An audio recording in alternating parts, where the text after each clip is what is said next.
Hey there, welcome to this channel.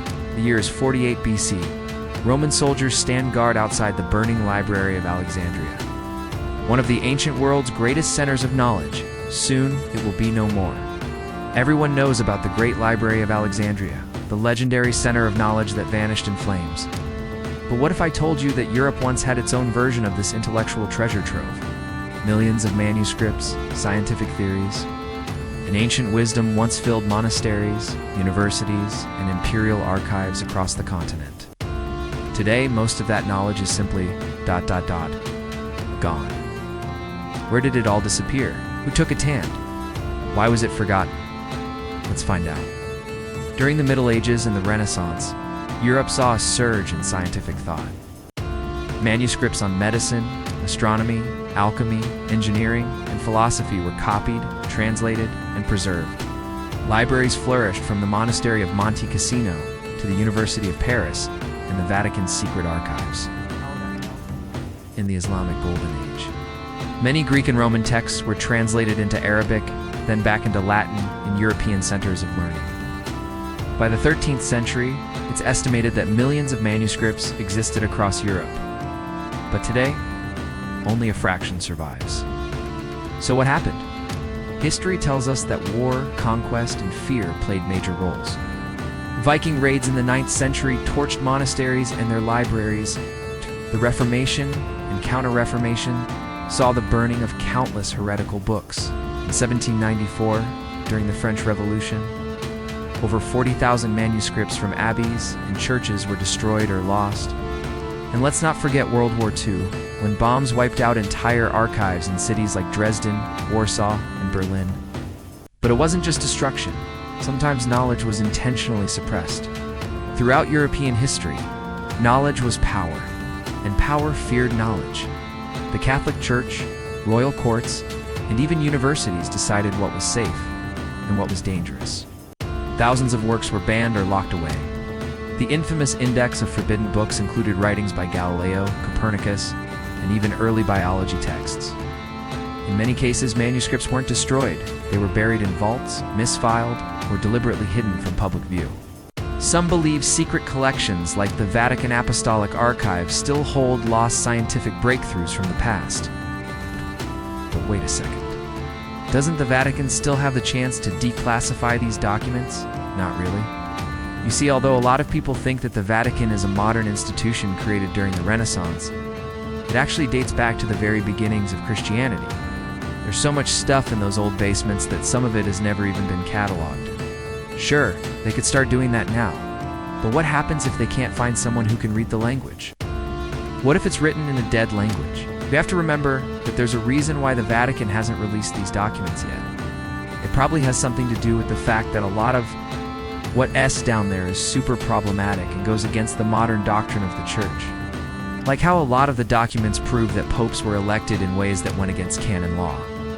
Or how many of the books are heretical and go against the teachings of the Church.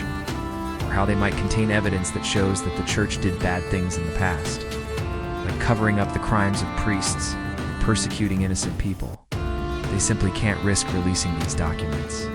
For example, in the basement of Westminster Hall in London, home of the British Parliament, you can find a little-known archive containing thousands of government papers from the 16th to 18th centuries. At least 10% of the documents in the archive are stored incorrectly, or have been eaten by mice and insects. Scholars have complained about this for decades because there is a good chance that important historical documents have been damaged or completely destroyed. And this isn't an isolated case. Similar situations are happening in archives all over the world. Here's another situation that I think you'll find interesting.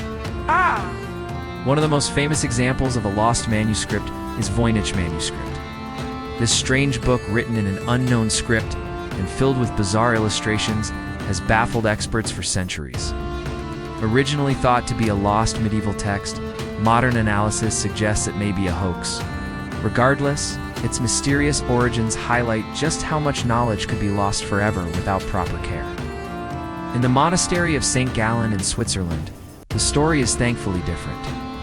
This medieval scriptorium was designed in 820 AD and was meant to be one of the most important centers of learning in Europe. In the following centuries, monks painstakingly copied priceless texts from the ancient world. But what happened to them? Well, when the monastery was closed in the 18th century, most of the collection was dispersed. Today, scattered throughout Europe, many of these manuscripts are impossible to track down.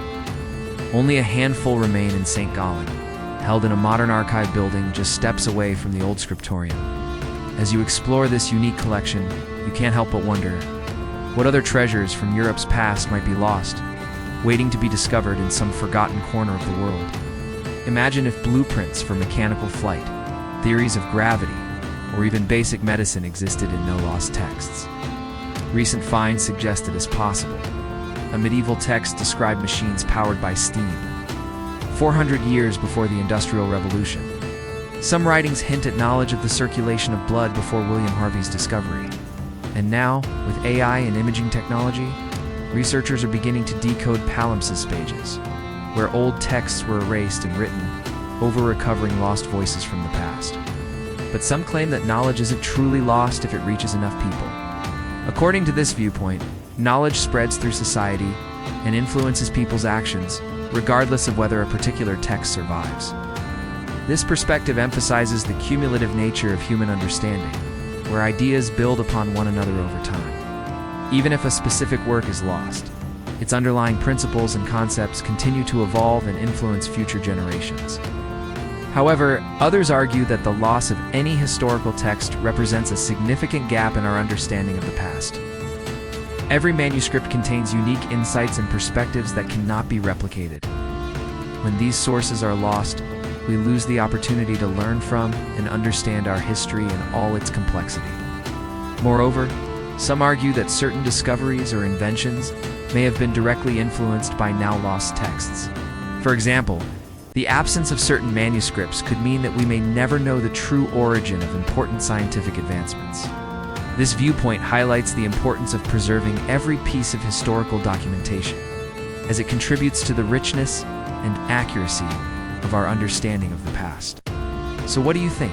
Is there anything we should add to the list? And what do you think about the idea that some knowledge is better lost than found? Let us know your thoughts in the comments below. Meanwhile, here's a question for you.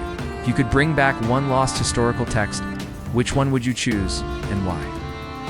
Share your thoughts in the comments section, and don't forget to subscribe for more exciting historical adventures. And here's a fun fact for you.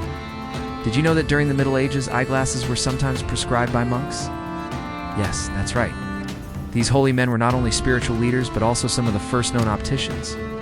Now you know. So what would you do if you found one of them? If this story made you think, don't forget to like, subscribe, and share. Because history isn't always written by the victors, sometimes it's erased by them.